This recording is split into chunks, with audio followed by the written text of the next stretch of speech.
Gente, é uma alegria poder retornar a esta casa de oração e trabalho, de estudo, e de poder compartilhar com vocês mais uma lição de Jesus.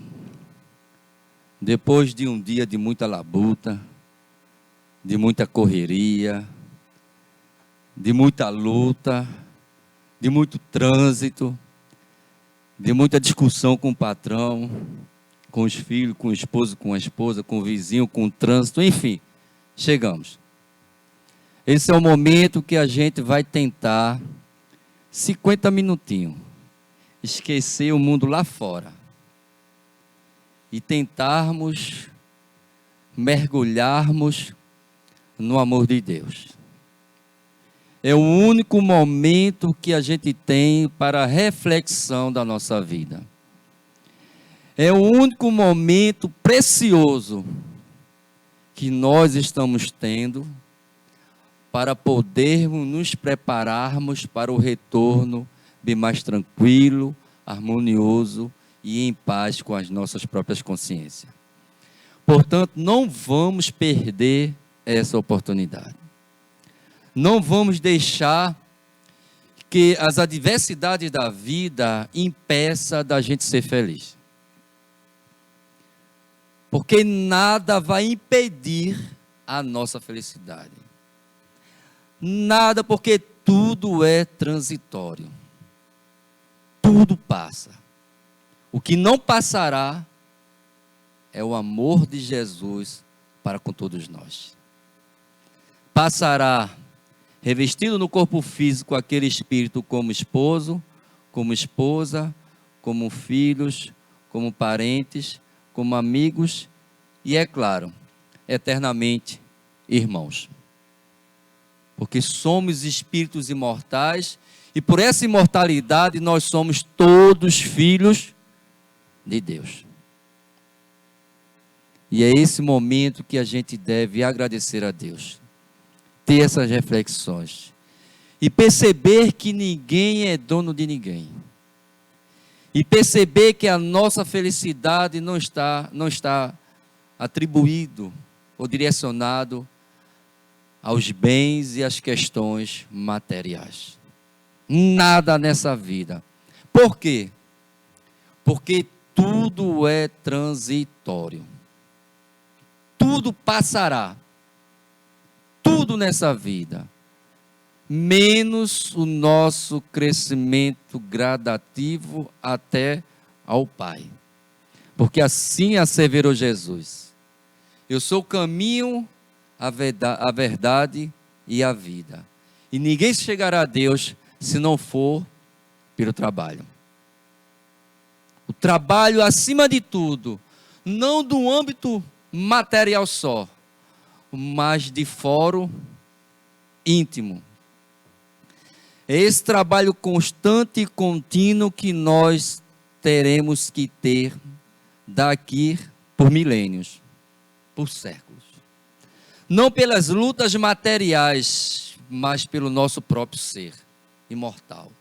Porque precisamos urgentemente ascender a nossa espiritualidade.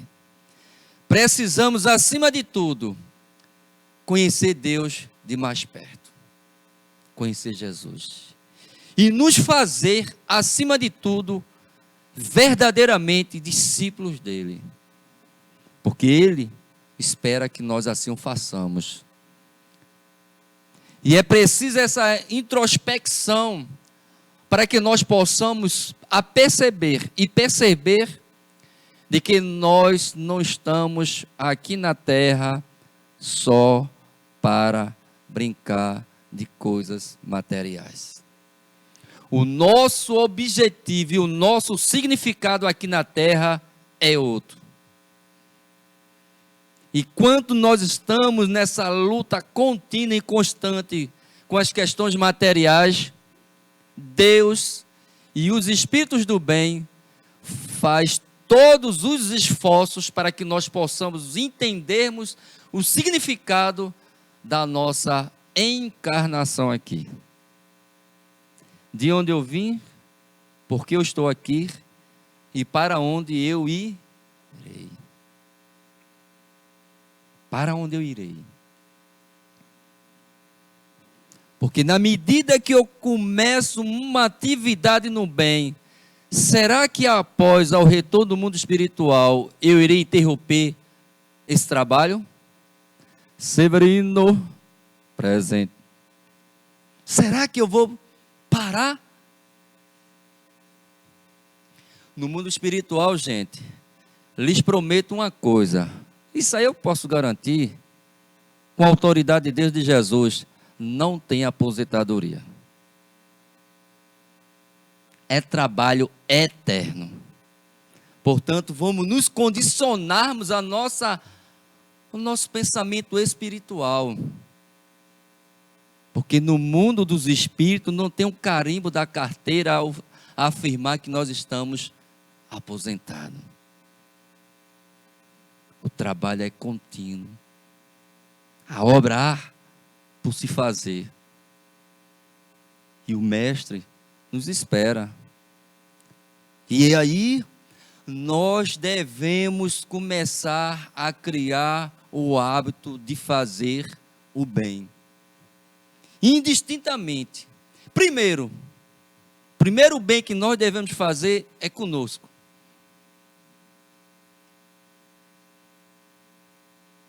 Porque na medida que eu compreendo de que a necessidade desse bem para comigo é despreendido, aí eu vou dar continuidade ao próximo. Porque eu não vou pedir para mim, eu vou pedir para o próximo. E isso nós estaremos ascendendo a nossa graduação moral e espiritual até o Pai, até Deus. E é esse o nosso objetivo. Queira agora ou não queira. Né? Eu ia até falar do próximo tema nosso aqui, mas vamos deixar para lá. O desafio da noite de hoje é uma reflexão. Conhecereis a verdade e a verdade vos libertará. João, capítulo 8, versículo 32.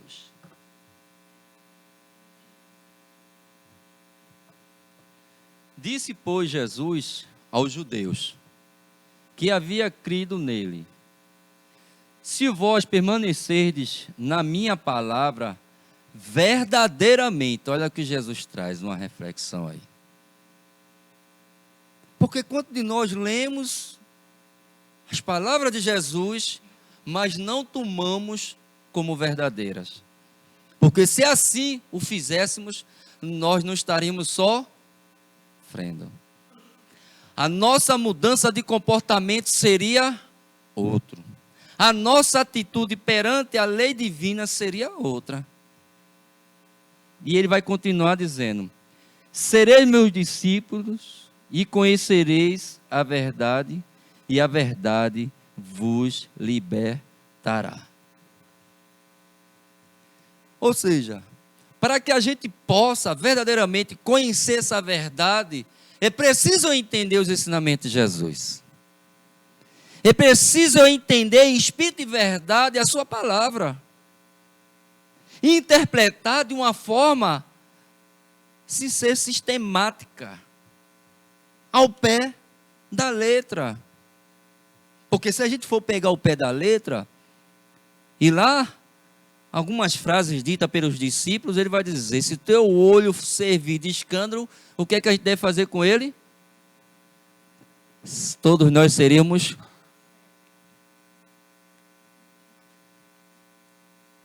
Percebe como nós estamos cegos espiritualmente perante essa verdade imortal? Que a gente ainda não se deparou para a realidade da vida.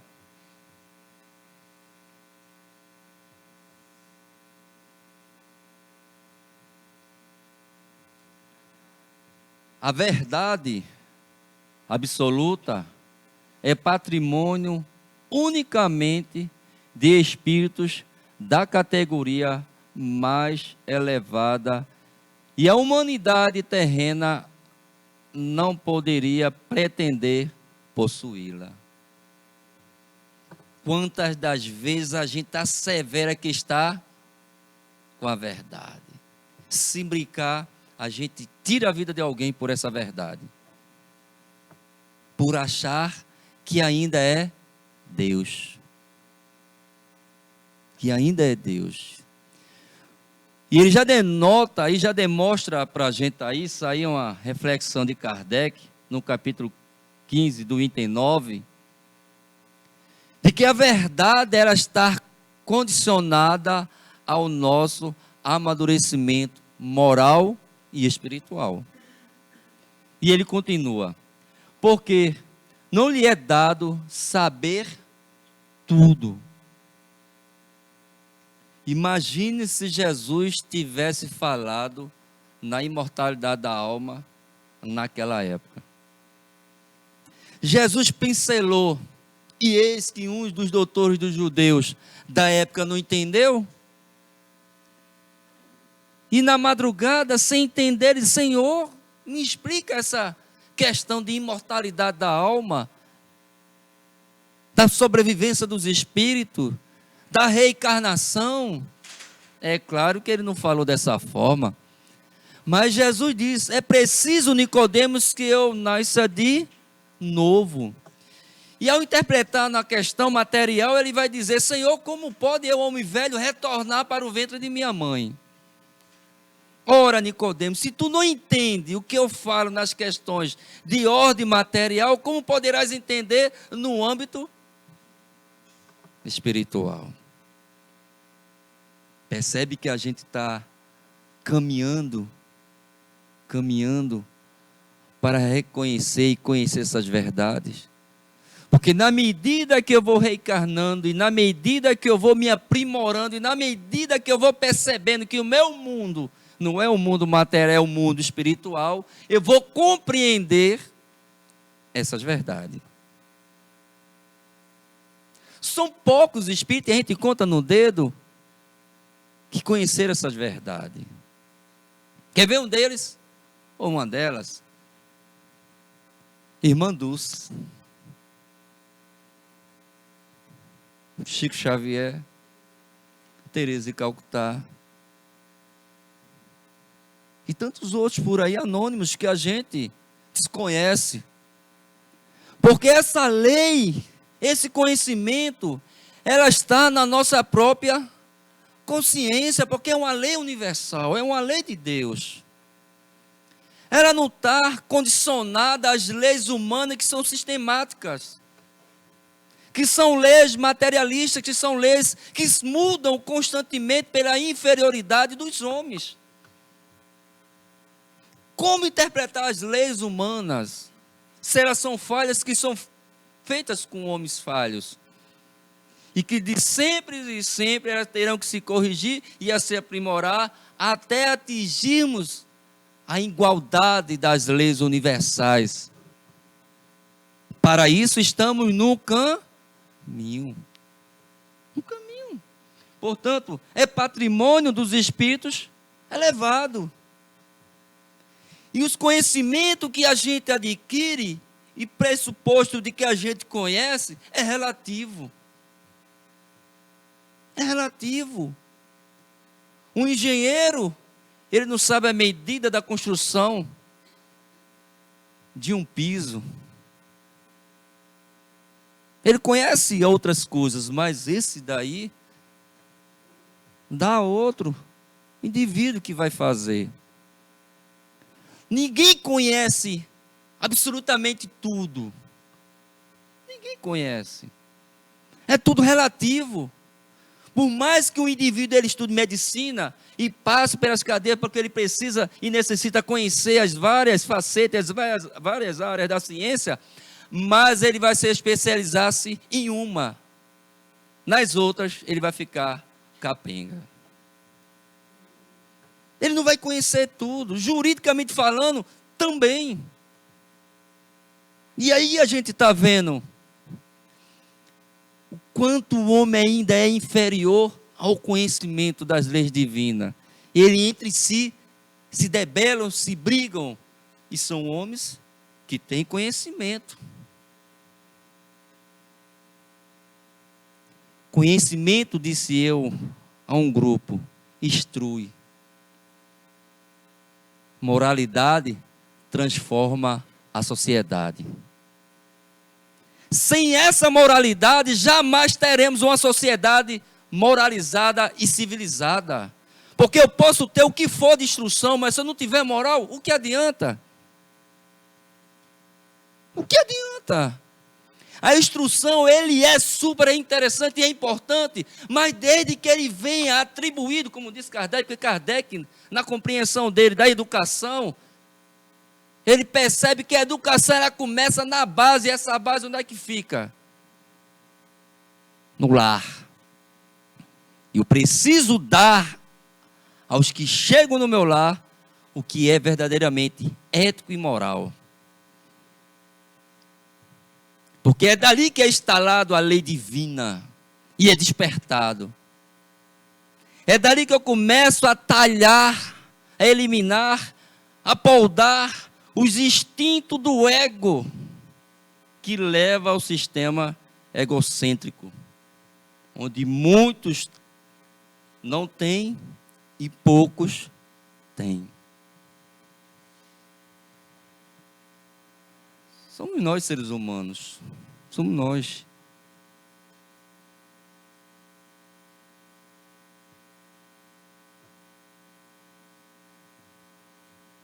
Emmanuel vai dizer, no livro Emmanuel, Estímulo ao Conhecimento, da página 43, algumas coisas, e entre elas essa daí. O conhecimento das condições perfeitas da vida em outros mundos, que é que nós ficamos encantados. Quem que não fica encantado com as obras de André Luiz? Quando ele vem narrar no nosso lar, ruas, vielas, cidade, tudo perfeitamente. E a gente fica indagando, isso existe mesmo? Será que isso é verdade? E ficamos encantados. E muitas das vezes, nem nos tocam. Isso é mentira, isso é fantasia. Isso é fantasia. Não deve trazer abatimento aos extremistas do ideal. Porque, na medida que aqueles se encantam com as narrativas, e muitas das vezes eles ficam frustrados em querer saber como é que é. E é claro, só depois da morte. Porque realmente a gente fica querendo entender, compreender como é que é esse universo do mundo espiritual. O que está acontecendo aqui e agora no âmbito espiritual durante essa palestra? O que está acontecendo no âmbito espiritual nessa instituição, que é um pronto-socorro?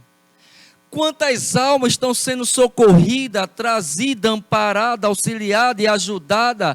Muitas vieram conosco, outras ficaram lá.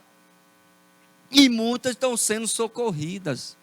E muitas estão sendo instruídas, orientadas, ajudadas, amparadas. E muitas das vezes ouvimos falar as narrativas, as leituras, e ficamos encantados. Mas aí ele vai dizer, semelhantes verdades devem encher o coração humano de sagrados estímulos. Ou seja, se eu quiser um dia habitar esses mundos, essas colônias, se faz necessário que eu trabalhe, que eu me transforme, que eu me melhore, que eu me torne uma pessoa melhor, que eu me torne uma criatura agradável, que eu me conheça, que eu me trabalhe, que eu possa proporcionar ao outro um bem-estar tamanho, que eu possa, ou os outros possam ver em mim, não o que eu falo, mas o que eu executo no exemplo maior. Porque o que adianta a gente falar? O que adianta a gente desenvolver as temáticas, se lar, no meu trabalho, na sociedade, eu não executo com exemplo. Será que eu vou para esse lar? Para esse mundo espiritual tão encantado, trazido por André Luiz? Portanto, na medida que eu tomo esse conhecimento, se faz necessário que eu trabalhe continuamente, me preparando, me condicionando, e não fiquemos como espíritos errantes. Como assim, Rinaldo, espíritos errantes? Que fica vagando ao nosso lado, sem norte, sem direção. Por quê? Porque não tiveram esse norte, não tiveram essa direção, e não tiveram como objetivo Jesus. Portanto, a doutrina dos Espíritos nos proporciona esse conhecimento, nos interiorizando na medida que eu devo procurar cada vez mais a me melhorar. A compreender de que logo, logo voltarei para a pátria espiritual, voltarei para casa. Porém, o que é que eu vou levar para lá? Será que eu voltarei para o mundo dos espíritos da mesma forma como eu cheguei aqui na terra? Será que nada me proporcionou uma transformação? Será que esse tempo todo que vocês estão aqui, ou que nós estamos aqui, não mudamos em nada? O Espiritismo é a doutrina da autonomia. Dá o direito de todos vocês fazer o que vocês quiserem. E é claro, para isso, adverte Kardec, no Livro dos Médiuns, capítulo 3º, dos métodos. É preciso estudar o Espiritismo. E estudar não brincando, porque o Espiritismo é uma ciência. E como ciência não se deve brincar com ele. Porque se tem uma das coisas que Kardec identificou nessa ciência, foi que ele se dedicou 10 anos da sua existência em pró dos espíritos. Porque ele percebeu que aquela massa que estava ali, da qual Arthur Conodoli ele fala na invasão dos espíritos, que ali há algo diferente, que até então era desconhecido. Até então era desconhecido, porque eram os fenômenos, era acontecimento, mas por que isso acontecia? Como é que isso acontecia? E por que isso acontecia? Kardec se debruçou como homem de ciência. E aí, como diz Camilo Flammarion, no seu sepultamento, aí jaz um bom senso encarnado. O que é o bom senso encarnado? É que ele não pegou ao pé da letra, como muitas das vezes a gente toma como verdade. E quando menos espera, a gente se decepciona. Ou toma como mentira. E quando menos espera, a gente se depara com a realidade da vida. O bom senso encarnado, ele não prejulga, ele não julga. Ele compreende, entende e vai sistematicamente estudar para tirar prova daquilo ali. Como encontrar a felicidade? Como buscar essa felicidade não pautada no âmbito material? É você fazer o bem a alguém.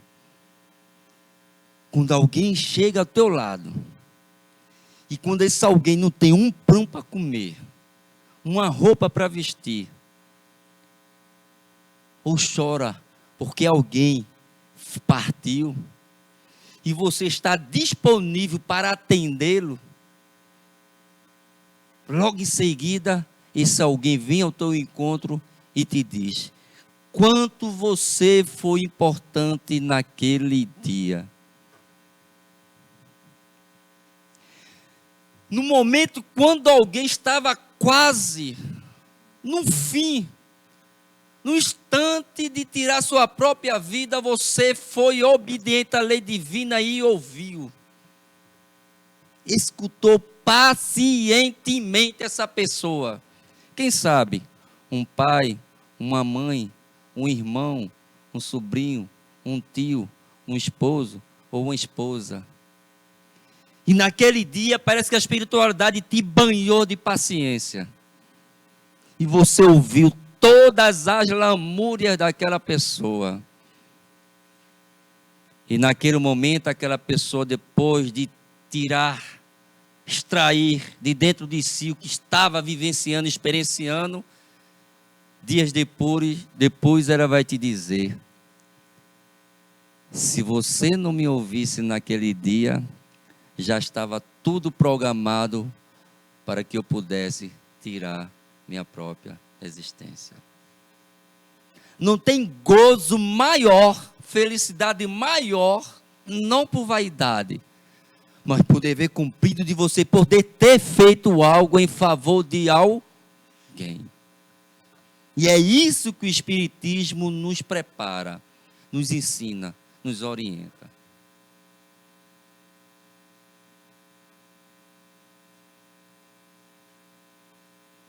Uns espíritos foram criados bons e outros maus.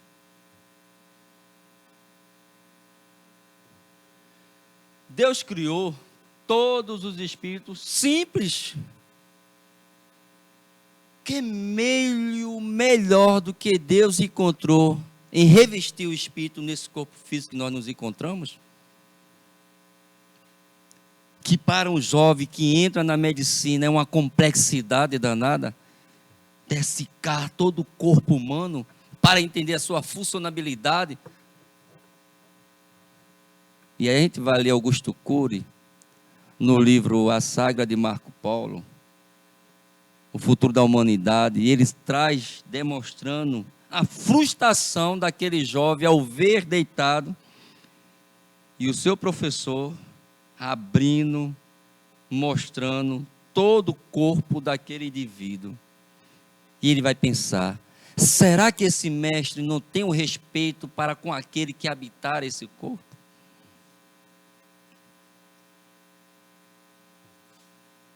Ignorantes. Por quê? Desprovido de conhecimentos. Se a gente analisarmos, conhecemos muita coisa, relativamente falando. Ou seja, sem conhecimentos, deu a cada um deles uma missão.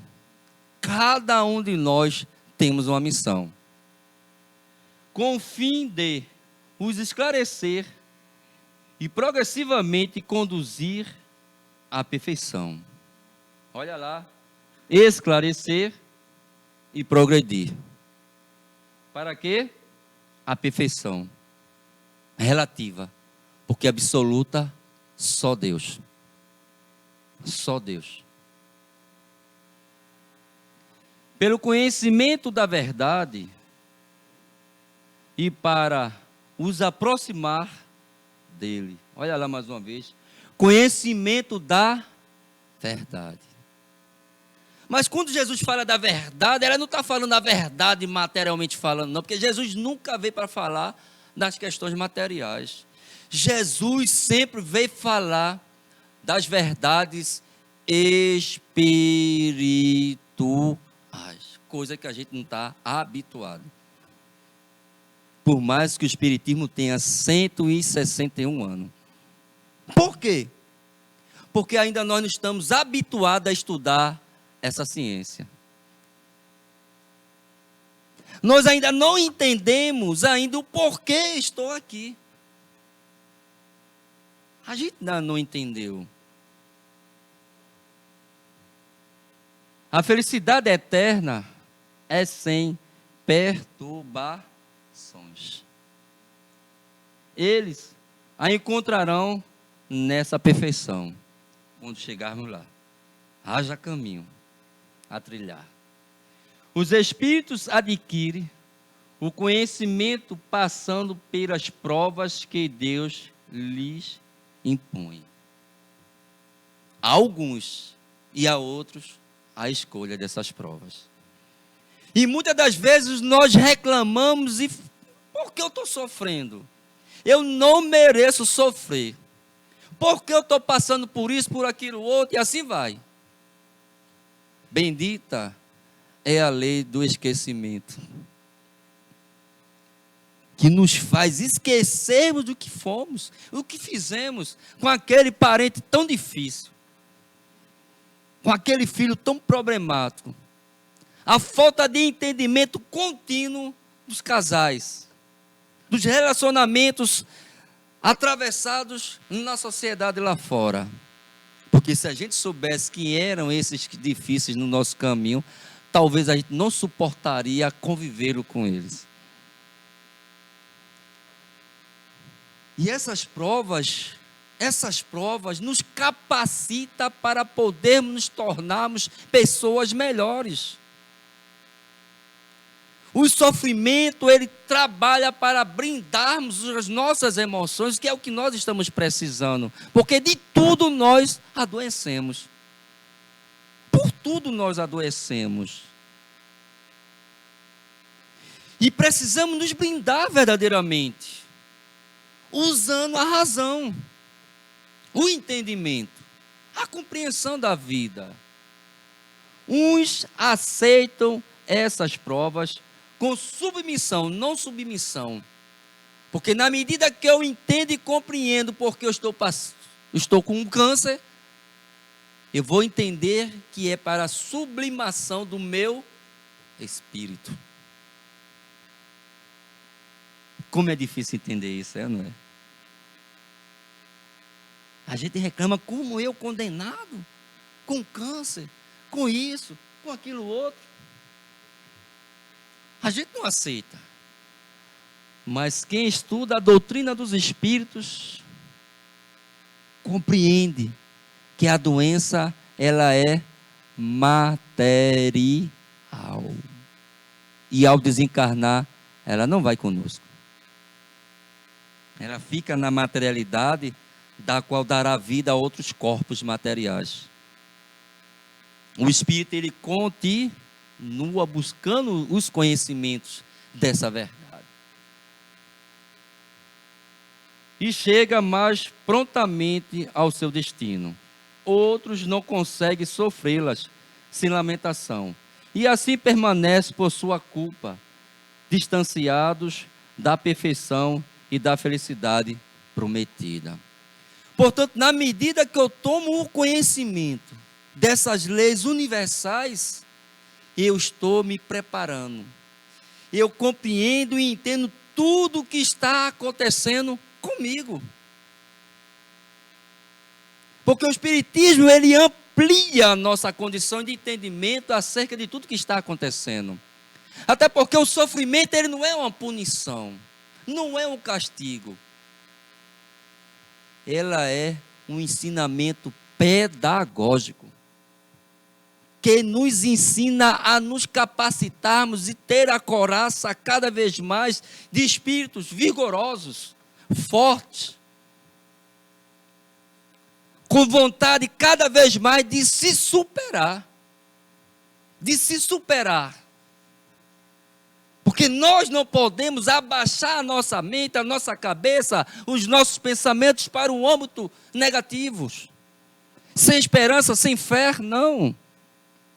Todos aqueles que Jesus proporcionou a libertação das enfermidades materiais, o que foi que ele disse para todos? Vai que tua fé te curou.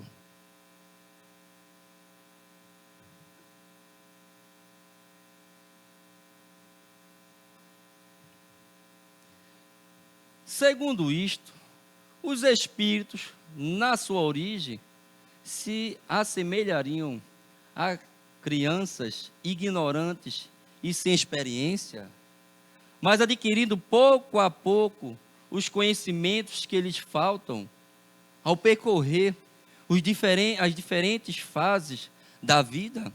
E essa diferença, esses diferentes, é de encarnação a encarnação. Imaginarmos que nós éramos espíritos primitivos, quanto nós evoluímos. Aí de lá Kardec, imagine a gente há 100 e há 200 anos. Será que nós seremos os mesmos? Humanamente, espiritualmente, não. Porque a lei, ela é progressiva. Não tem como voltar. Você pode parar. Daqui adiante você pode dizer assim, eu não quero mais ir para o centro mais não. Não quero, não estou vendo nenhum resultado, essas coisas todas, e assim vai. Problema seu, infelizmente. Você pode até ir para outra religião, para onde você quiser ir. Não que o Espiritismo não está com a verdade. O Espiritismo só levanta o véu e mostra para a gente às claras como nós devemos nos comportarmos mediante as diversidades que a vida nos oferta. Como lições. Como lições. Melhor. Sim, ignorantes e sem experiência. E poucos a poucos adquirem os conhecimentos. É assim mesmo? Sim. A comparação é justa, diz os Espíritos. A criança rebelde permanece ignorante, imperfeita. Seu menor ou maior aproveitamento depende da sua docilidade. Mas a vida do homem tem fim. Tem fim. E ele está falando de qual vida? Material. Pode chegar a 100, 200, 300, mas um dia vai ter fim. Não tem para onde correr dessa lei. Enquanto as dos espíritos se estende ao infinito. O que eu não conheço hoje, e aí foi uma das melhores felicidades da minha vida saber disso, conheceria amanhã. O que a gente não conhece hoje, conheceremos amanhã. Mas é claro, né? Esse amanhã não é quinta não, viu? Esse amanhã é infinito. É eterno. E isso é o que nos consola. Por isso que o Espiritismo é o consolador prometido. A gente desconhece muitas coisas. Desconhecemos muitas coisas que ainda nós não estamos preparados para saber. Mas que, na medida que nós iremos revestindo vários corpos, em sucessivas reencarnações, nós estaremos absorvendo esses conhecimentos.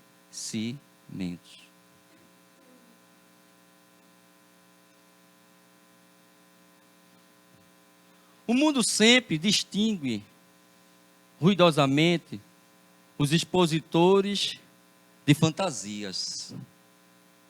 É comum observar-se quase em toda parte a vitória dos homens palavrosos, que prometem milagres e maravilhas.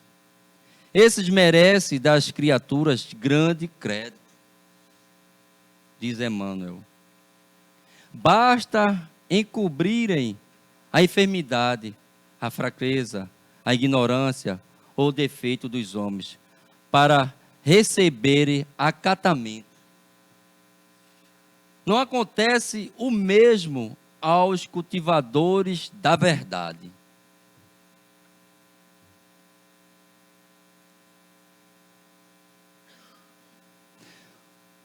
Porque o comprometimento dele é com a verdade.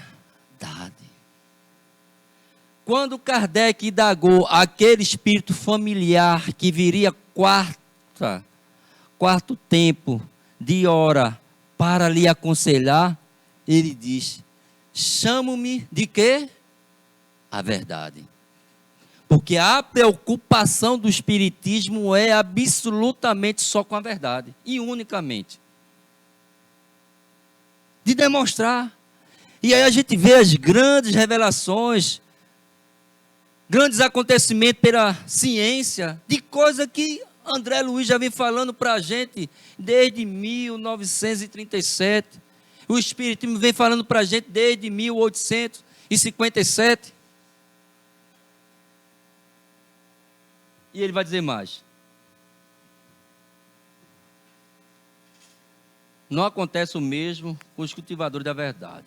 Por mais simples que esta seja, através de todos os tempos, para esses últimos, a sociedade reservou a fogueira, o veneno, a cruz, a punição implacável. Quer ver um deles? O veneno. Quem tomou veneno? Qual foi o filósofo que tomou veneno? Né? Isso, gente, tenha medo não, gente. Sócrates. Ele tomou veneno ou não tomou? Tomou. Quem foi queimada na fogueira?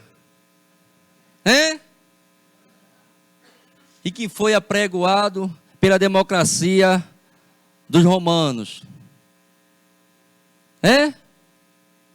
Jesus. Pilatos usou a democracia. Ou não? Foi democracia ou não foi aquilo ali? E a gente pela democracia ainda escolhe os errados.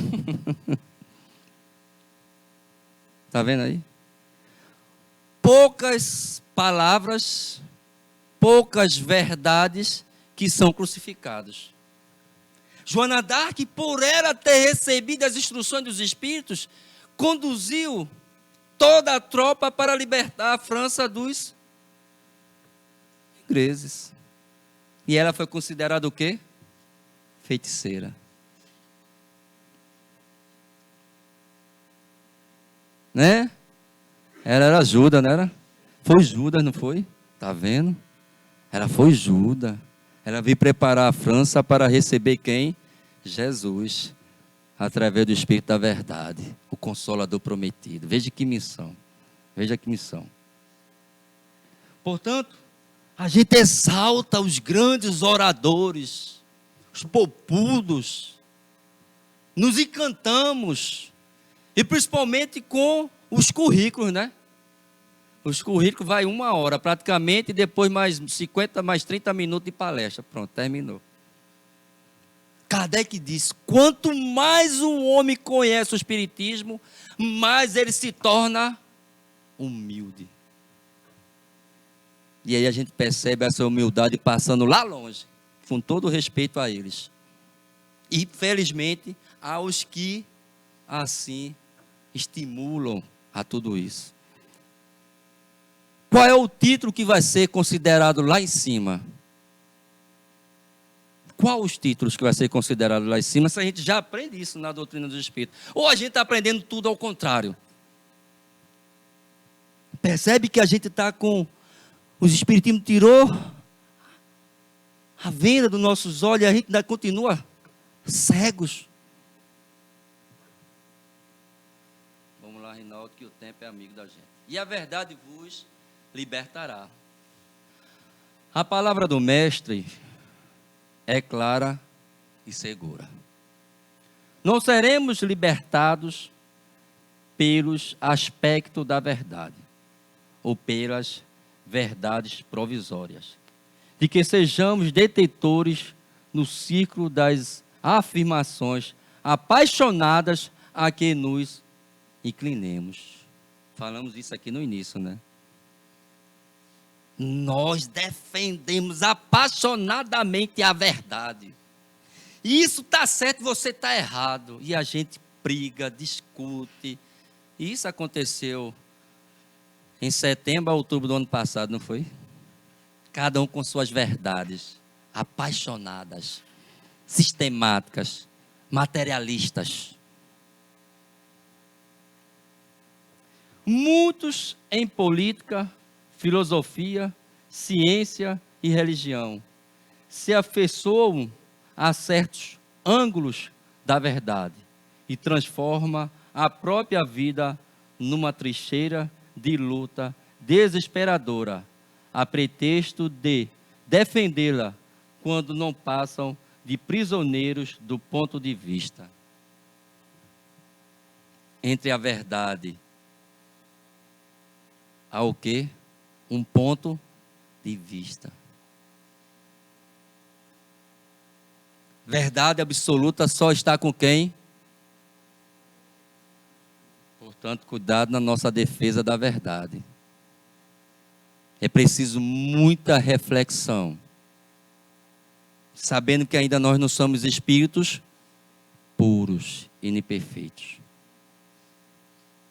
Muitos aceitam a verdade, estende-lhes as lições, advogam-lhes a causa e proclamam-lhes os méritos. Entretanto, a verdade libertadora é aquela que conhecemos na atividade incessante do eterno bem.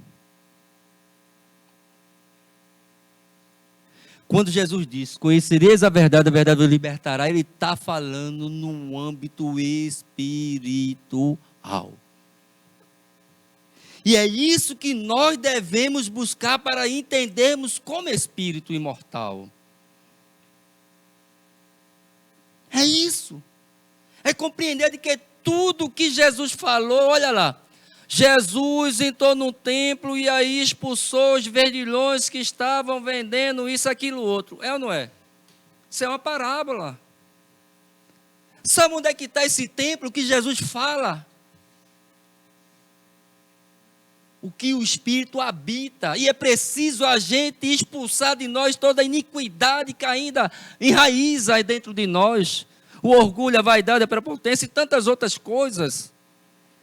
É preciso a gente ampliar o conhecimento para que a gente possa entender no âmbito da espiritualidade maior. Porque se eu for buscar, como eu falei no início, no âmbito material, Jesus disse, se tua mão for e servir de escândalo, o que é que faz com ela? A gente já está cego e sem a mão.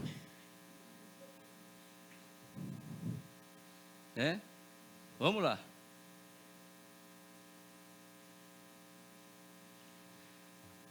Penetrá-la é compreender as obrigações que nos competem. Discerni-la é renovar o próprio entendimento e converter a existência num campo de responsabilidade para com o melhor. Eu preciso conhecer essa verdade para que essa verdade mude em mim para melhor, não para o outro. A minha verdade não é a mesma da sua, nem a sua nem é a mesma da minha. Isso é um ponto de vista. Eu preciso fazer com que as verdades que eu estou absorvendo, ela proporcione em mim uma transformação para melhor. Para melhor, não para pior. E ele vai dizer mais. Só existe verdadeira liberdade na submissão ao dever fielmente cumprido. É entender que eu preciso fazer o melhor em favor da minha pessoa, em crescimento moral e espiritual e nos tornarmos homens de bem em favor do meu próximo. Em favor do meu próximo. E perceber o sentido da vida é crescer em serviço e burlamento constante. Observa desse modo a tua posição diante da luz. Qual é a nossa posição diante da luz? Diante de Deus, diante de Jesus. Esqueça a humanidade. Diante de Deus e de Jesus, como está a nossa própria consciência? Quem apenas vislumbra a glória ofuscante da realidade, fala muito e age menos. Quem todavia lhes penetra a grandeza indefinível, age mais e fala menos. Emmanuel, do Evangelho de João. Porque eu digo sempre aos meus amigos e companheiros, quanto menos a gente falar, mais a gente vai dar vazão às atitudes e às ações. Nunca ninguém viu Chico Xavier pregando. Nunca ninguém viu Irmã Dulce falando. Nunca ninguém viu Madre Teresa de Calcutá falando. Viu essas pessoas o quê? Executando, trabalhando. Deixa eu ver se é o fim. É o fim agora, né? Quem está ali puxando minha orelha, já passei um minuto. A solução do problema da libertação espiritual, considerando originalmente, é a questão de fórum íntimo. Se você quiser ser feliz, e se você quer se libertar, é uma questão do fórum íntimo, não dos espíritos, nem de Deus e nem de Jesus. É intransferível. A gente não recebe o cartão do banco, né? As nossas senhas é o quê? É intransferível. Ninguém passa a senha para seu ninguém. É a transformação também. A minha transformação não depende de vocês, nem a de vocês não depende de mim. Qual acontece a um homem na vida comum? Emmanuel, encontro marcado. E aí Jesus vai nos dizer: conhecereis a verdade, e essa verdade espiritualmente vai nos libertar. Com muita paz e muita luz.